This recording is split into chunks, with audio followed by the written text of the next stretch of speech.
4월 26일 큐티 나눔입니다. 출애굽기 9장 27절에서 35절까지의 말씀입니다. 바로가 사람을 보내어 모세와 아론을 불러 그들에게 이르되 이번은 내가 범죄하였노라. 여호와는 의로우시고 나와 나의 백성은 악하도다. 여호와께 구하여 이 우레소리와 우박을 그만 그치게 하라. 내가 너희를 보내리니 너희가 다시는 머물지 아니하리라.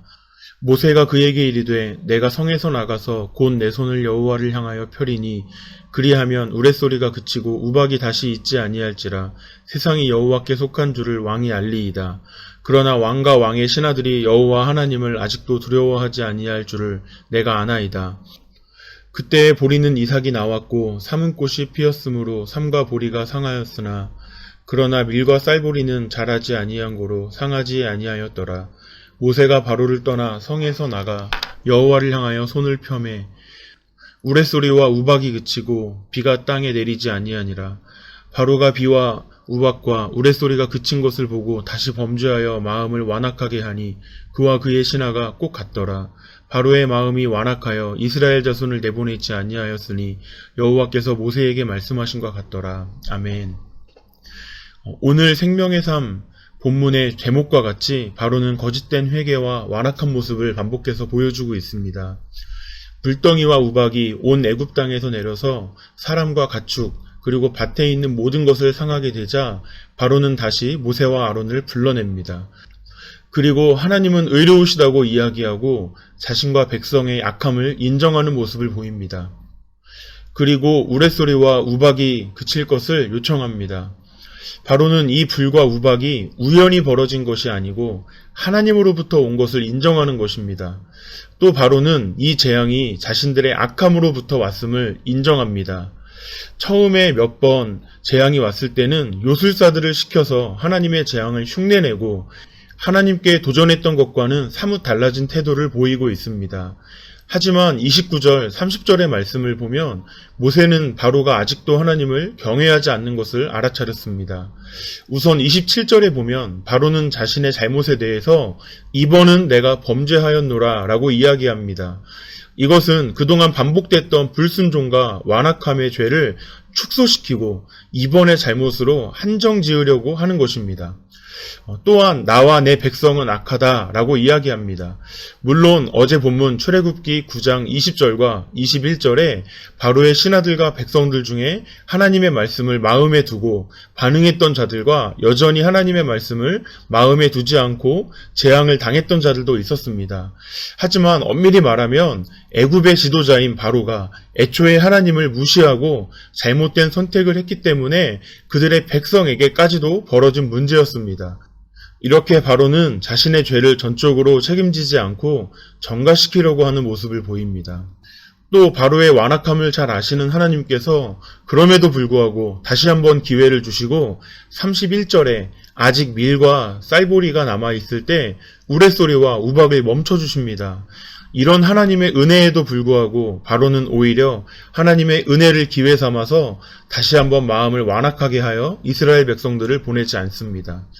이렇게 자신의 죄를 한정시켜서 축소시키고 또 그 책임을 다하지 않는 바로의 모습, 그리고 잘못은 인정했으나 아직 남아있는 조금의 기회, 그 은혜를 오히려 힘에 얻어서 고집된 모습을 바꾸지 않는 이러한 태도들을 하나님을 경외하지 않는 모습이라고 모세는 이야기합니다.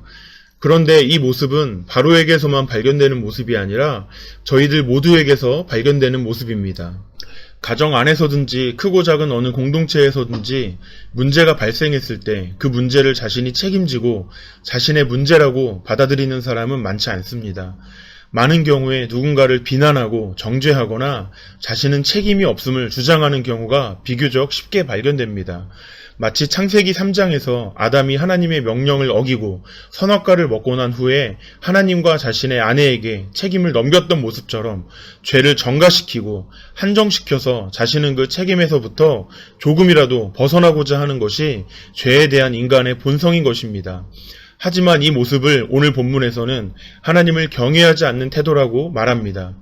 여러분, 여러 가지 책임감을 갖는 것도 소중한 것이겠지만 가족 안에서든지 일터에서든지 어느 공동체나 국가에서든지 어떠한 문제가 발생했을 때 그 모든 책임을 다른 자들에게 전가시키지 않고 스스로 받아들이고 회개하여서 내 자신에서부터 돌이키는 태도가 저희들에게 있게 되기를 축복합니다.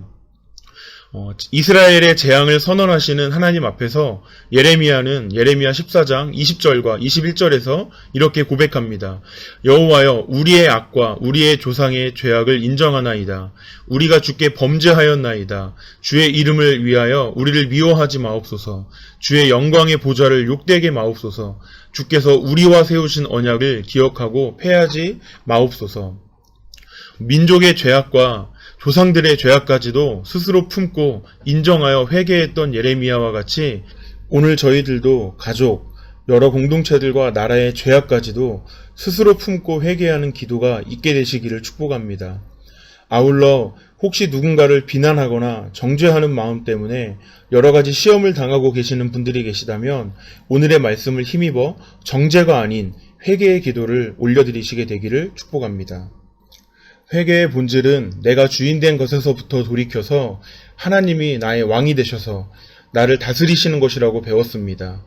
오늘 바로와 같이 죄를 인정은 하되 내가 여전히 주인된 삶을 사는 것이 아니라 하나님이 나의 진정한 왕이 되셔서 하나님의 말씀대로 통치하시고 나의 삶을 바꿔주시는 것을 경험하는 하루가 되시기를 예수님의 이름으로 축복합니다. 기도하겠습니다. 살아계신 하나님, 오늘도 말씀 주셔서 감사합니다. 우리의 숨겨져 있는 모든 죄악들을 말씀으로 드러내 주시고 회개할 수 있는 기회를 얻게 하여 주옵소서. 살아계신 예수님의 이름으로 기도했습니다. 아멘.